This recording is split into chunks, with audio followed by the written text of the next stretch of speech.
It is a drag race to see which of these cars fires first. Let's start over here in the red corner with the 1968 427 tri-power Corvette.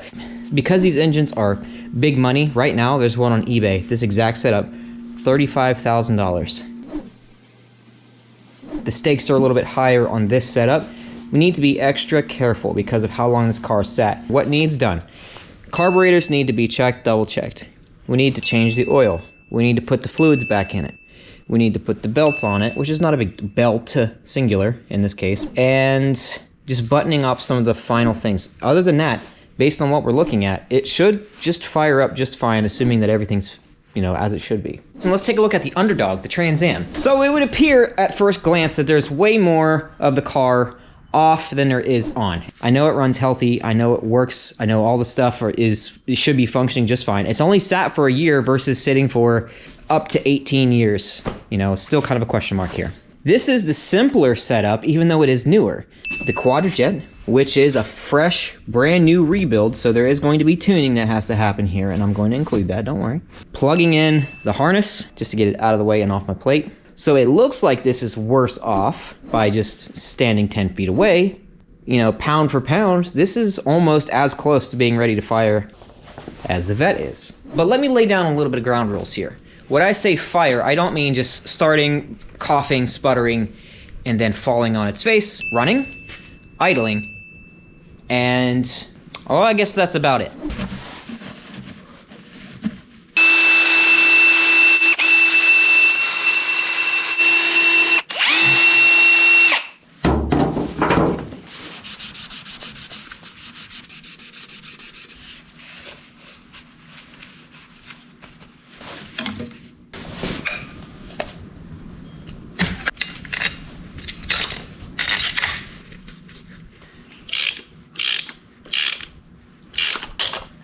So let's get this bracketry figured out and out of the way.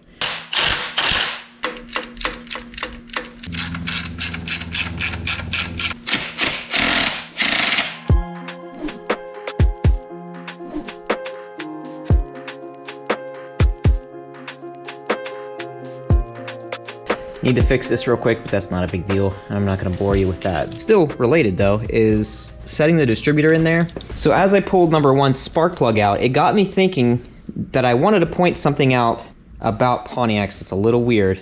We need to put this at cylinder number one, top dead center, before putting the distributor back in and getting it all timed and set up as it should be. And typically you'll see people say, well, in a V-shaped engine, if you can tell, one cylinder bank is closer to the front of the car. That would be cylinder number one. So in this case, over here, Pontiac being the weirdos, that's not number one. This is number one. It's even labeled number one. And this is labeled number two. I wanted to point that out simply because you can't always bank on the idea that the one closest to you is in fact number one.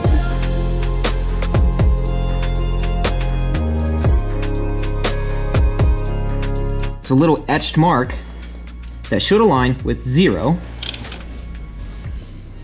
You need to be at top dead center, cylinder number 1 on the compression stroke. The simplest way to do it, when you don't have a lot of dedicated tools, is to back off a little bit. I'm going to stick my finger down into the spark plug hole of number 1, and I'm going to feel if I've got it on the compression stroke. There we go, I feel it now.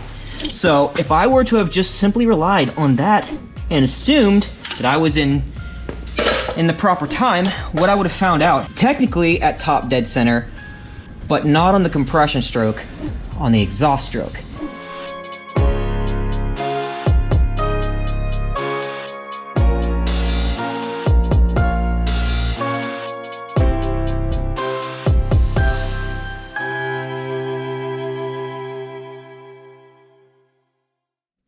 I got all the plug wires on.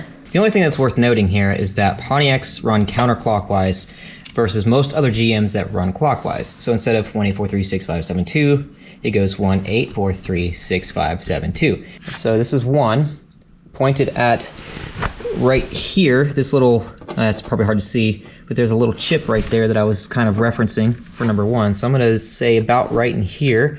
You'll know if you advance it too far, it'll kick back at you pretty hard. And if it's retarded a bit, you might get some popping and some flames coming out of here. The initial setup on a quadrajet, you just run these all the way, I've already done it, but you run these all the way in, and then you back them out about 3.5 turns. And that should be a good starting point. And then you would tune it with a vacuum gauge or just by listening to it. The only other thing that I really need to worry about is choke. So inside of this is a coil that heats up. It relaxes the choke on it. So right now, this is controlling this being either open or closed, depending on how this is rotated. And I'll show you in just a second. You can see when I rotate this, it's rotating the choke. And make sure you kind of tap it to reset it. So right there, that bit of opening, which is about, I don't know, 3/8 of an inch or so, that should be good enough for choke. So if you know how choke works, you're blocking off the air coming in. When your engine's cold, it needs a fuel-rich, which is where that term comes from, mixture. Again, I'm not a huge carburetor person by any stretch of the imagination, but what I do know is that one of the big misconceptions is people unhook this pull-off, they'll pull the pull-off off, and what that does is it allows these blades to just kind of do this. Your air-fuel ratio is just going to bounce all over the place. So you need this to be there to take up some of that. And you also need the tension to be right because there is no mechanical component that actually opens these doors. It's entirely vacuum controlled. You need to make sure that this tension is not too loose that these, again, just flop around, but it's not so tight that it takes too much vacuum to open this and you sort of get a bog because of it.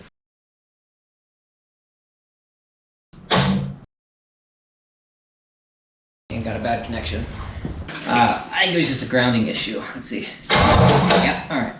So the point here is to just spin this over a handful of times without it trying to fire.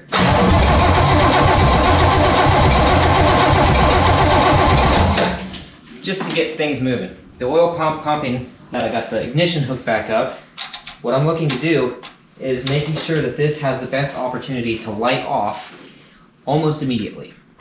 So I'm going to go through and I'm going to double check my timing here. And I'm going to use some small engine fuel, 2-cycle fuel. It is high octane, ethanol free, but it has a little bit of oil in it for lubrication. If everything's right, and my wiring's right, we should get it to light off. Would you look at that? All right, so you heard that little kickback. So we're a little bit advanced. Oh, let's back the timing off just a little bit.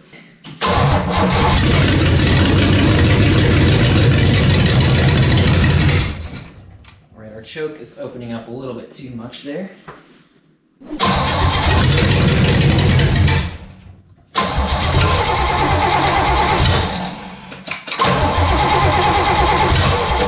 She's a thirsty girl though, so.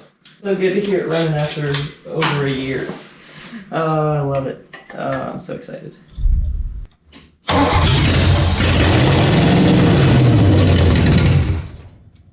Give it one more go here. I need to close this down a little.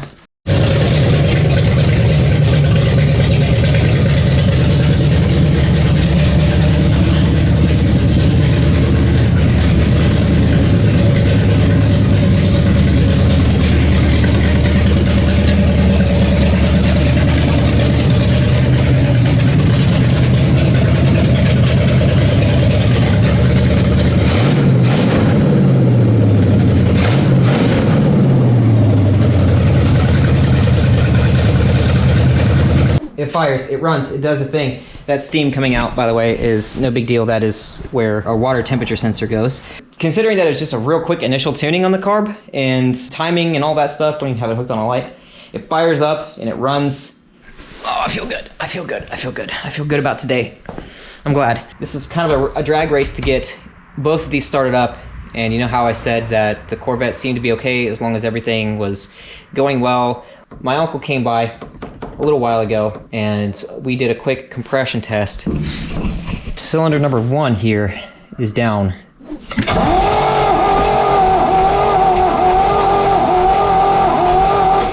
So we're gonna put some, I don't know, oil or Marvel mystery oil or something like that down in all the cylinders Just let it soak, let the rings maybe come back around, and hopefully it's just that. I guess the winner for today, blue corner, the Trans Am. Now that we officially got it fired up again after an entire year of sitting, we know it's healthy, we know it does the stuff, we know it's gonna make good power, and we can move forward without any kind of reservations or in the back of your head that will it or won't it, you know? Well, it will. I'll see you in the next video. Thanks for hanging out.